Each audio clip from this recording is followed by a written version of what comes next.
Hello student, welcome to SUI online chemistry classes for class 12 English medium. In previous video I was explaining you the Haber's process for formation of ammonia. Remember student, it is very important question. So let's revise it first of all, then continue this chapter. What is Haber's process? In Haber's process, N2 and H2 react in the ratio is 1:3. It gives ammonia. It is reversible reaction and exothermic in nature. अपने to increases the concentration of ammonia. जो ये reaction थी which is N2 and 3H2 gives ammonia, it is exothermic and reversible nature. Because it is reversible nature, the concentration of ammonia it's not so good. Quantity of ammonia is not so good because it is reversible in nature.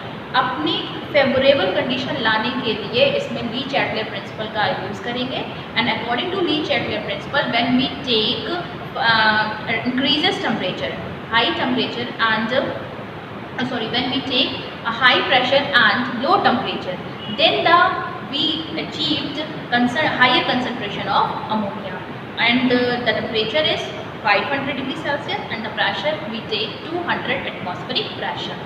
जब हम इस reaction में 200 atmospheric pressure लेंगे, 500 degree Celsius temperature लेंगे, then हमको reaction जो होगी forward direction में मूव करेगी और जब ये फॉरवर्ड डायरेक्शन में मूव करेगी देन हमको अमोनिया का कंसंट्रेशन ज़्यादा अचीव होगा।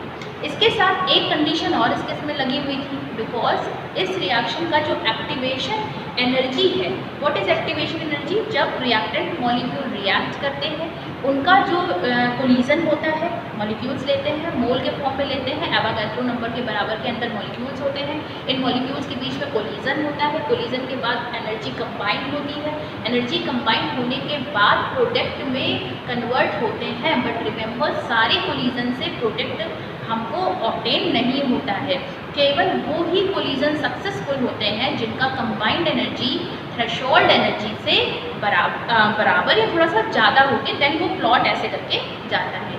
ओके, सो एक्टिवेशन एनर्जी में जब ये रीच कर जाते हैं, ये इस तरीके का प्लॉट था, यहाँ रिएक्टेंट होते हैं एंड इसके नीचे प्रोडक्ट बनाएंगे बिकॉज ये एनर्जी का स्केल है and products are stable and as compare to reactant, very stable as compare to reactant. तो ये जो एनर्जी का स्केल होता है उसको एक्टिवेशन एनर्जी कहते हैं। जब रिएक्टेंट का कोलिजन होता है और इस एनर्जी बैरियर को क्रॉस कर जाते हैं then we reactant move to product, convert into product. So इस रिएक्शन का जो एक्टिवेशन एनर्जी है इट्स टू लॉन्ग, बहुत ज़्यादा है। तो रिएक्शन रेट क्या होगा? रिएक्टेंट कर रहे धीरे धीरे धीरे धीरे देन वो कन्वर्ट इनटू प्रोडक्ट, ठीक है। तो रिएक्शन रेट बहुत स्लो है, रिएक्शन रेट बहुत स्लो है, बहुत धीरे धीरे रिएक्शन हो रही है। तो इस रिएक्शन रेट को एक्टिवेशन एनर्जी को कम करने के लिए या हम बोल सकते हैं रिएक्शन रेट को बढ़ाने के लिए क्या लेते हैं? ऑलवेज कैटलिस्ट ही लेते हैं। कैटलिस्ट क्या काम करता है? कैटलिस्ट इस पाथ को कम कर देता है, इस रास्ते को छोटा कर देता है। ये कैटलिस्ट एक एक्टिवेटेड कॉम्प्लेक्स बनाता है जिससे ये रास्ता क्या हो जाता है? छोटा हो जाता है और हम प्रोडक्ट पे जल्दी पहुंच जाएंगे। सो ये सारी कंडीशंस थी हैबर्स प्रोसेस में। एक तो रिवर्सिबल रिएक्शन थी जिससे अमोनिया का कंसंट्रेशन हमको क्वांटिटी कम मिल रहा था, ठीक है। तो उसके लिए हम लोगों ने क्या किया? उसके लिए ली चैटलर प्रिंसिपल का यूज़ करके टेम्परेचर को क्या किया? टेम्परेचर को कम करना था एंड टेम्परेचर कम लेना था एंड प्रेशर को ज़्यादा लेना था। तो वो मेंटेन कर लिया temperature at 500 degree Celsius and pressure at 200 atmospheric pressure. एक प्रॉब्लम और थी कि इस रिएक्शन का रिएक्शन रेट बहुत स्लो था बिकॉज एक्टिवेशन एनर्जी बहुत हाई थी। इस एक्टिवेशन एनर्जी को कम करने के लिए, रिएक्शन रेट को बढ़ाने के लिए कैटलिस्ट का यूज़ किया। कैटलिस्ट था आयरन और इस आयरन की कैटेलिटिक एफिशिएंसी को बढ़ाने के लिए मॉलिब्डेनम लिया एज अ कैटेलिटिक प्रमोटर। तो ये सारी कंडीशन हमको इसमें याद करनी है। एयर लेते हैं, एयर में से N2 को रिजॉल्व कर लेते हैं, N2 को हटा लेते हैं by vaporisation distillation of air. H2 को लेते हैं वाटर गैस से, दोनों का रेशियो लेते हैं 1:3, then passes into compressor. Compressor में कंप्रेस कर दी जाती हैं गैसेस के मॉलिक्यूल्स, थोड़े पास आ जाते हैं ताकि वो रिएक्शंस करें। कंप्रेस मतलब दबाना, ओके। कंप्रेस करने के बाद इसको प्यूरिफिकेशन और ड्राई में भेज देते हैं। प्यूरिफिकेशन और ड्राई चैम्बर में कैल्शियम हाइड्रोक्साइड होता है, कैल्शियम हाइड्रोक्साइड का काम क्या है, इस मिक्सचर में प्रेजेंस ऑफ इम्प्यूरिटी, जो इम्प्यूरिटी प्रेजेंट है उनको हटाना। What kind of impurities like carbon dioxide, carbon oxide, hydrogen sulphide and water vapour. When these type of impurities are destroyed by calcium hydroxide in purified and dried chamber, when the mixture is free from these type of impurities, it is passes to catalytic chamber. Then catalytic chamber, iron and molybdenum is present in that chamber. उसमें क्या होता है, N2 and H2 react to form ammonia because reaction is exothermic in nature, तो उस reaction से heat भी निकल रही है। ओके, ये हीट उस टेम्परेचर के उस चैम्बर के टेम्परेचर को मेंटेन करेगी और अमोनिया जो मिलेगा in the form of vapours मिलेगा, बिकॉज हीट बहुत ज़्यादा है। इस वेपर्स को हम ठंडा करेंगे कंडेंसर में। कंडेंसर में ठंडा करने के बाद हमको अमोनिया मिल जाएगा in liquid form. Liquid form में अमोनिया मिला, इट्स अबाउट 10%। 10% हमको अमोनिया इस प्रोसेस से मिलता है। इसका मतलब जो अनयूज्ड, जो अभी मतलब जो अनकन्वर्टेड, जो भी कन्वर्ट नहीं हुआ था अमोनिया में, that N2 and H2 recirculating pump से वापस कैटालिटिक चैम्बर में भेज दिया जाता है। उस कैटालिटिक चैम्बर में अगेन वो आयरन से इंटरैक्ट करके रिएक्शन करता है। रिएक्शन करने के बाद अमोनिया के वेपर्स मिलते हैं, अमोनिया लिक्विड फॉर्म में कन्वर्ट हो जाती है। फिर हम ये ऐसा साइकिल चलाते रहते हैं, जितना फिर बचता है N2 and H2 वो वापस फिर रिसर्कुलेट कर देते हैं catalytic chamber. So this process is important, इसको समझिए और अच्छे से खुद से लिखने की कोशिश करिए, ठीक है। Now today I am going to start chemical properties of ammonia, ठीक है। दो प्रॉपर्टीज इंपॉर्टेंट है, बाकी इंपॉर्टेंट ज़्यादा नहीं। फिर भी देखो what is chemical properties of ammonia. First of all we take oxidation. Ammonia, there are two kind of oxidation, catalytic oxidation and normal oxidation when ammonia interact with air. When ammonia interact with air जलने लगता है greenish yellowish greenish flame के साथ, water and N2 बनता है। ये जो catalytic oxidation है, it is the basic reaction of Oswald process। देखिए हम लोग पढ़ चुके हैं, पीटी कैटलिस्ट की प्रेजेंस में इस टेम्परेचर पे अमोनिया जब ऑक्सीजन से इंटरैक्ट होता है oxidises into NO।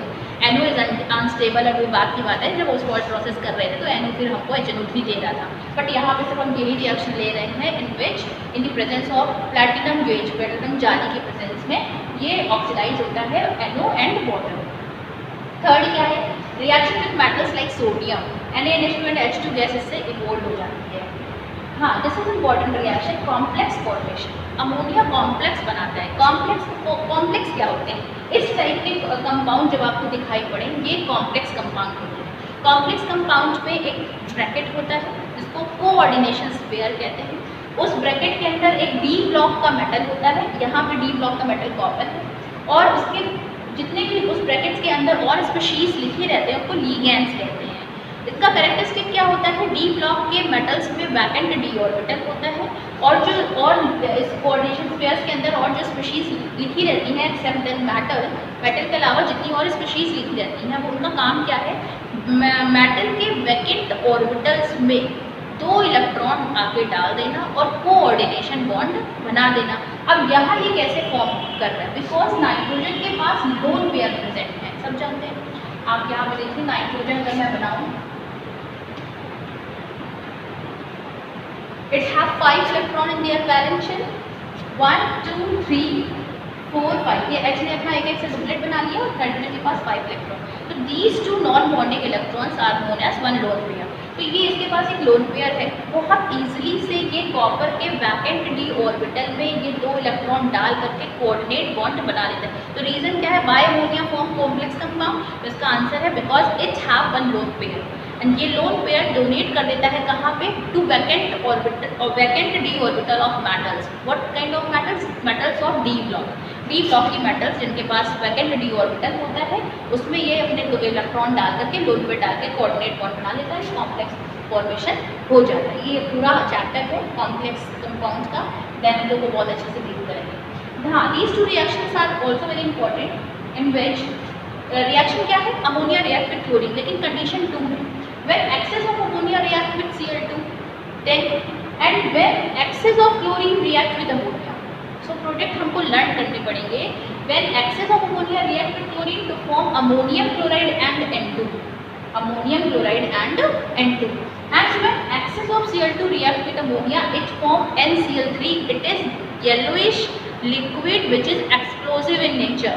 So when Cl2 be taken as excess amount and it react with ammonia, it form nitrogen trichloride and HCl. And when we take excess of ammonia, it react with chlorine, it gives ammonium chloride and N2.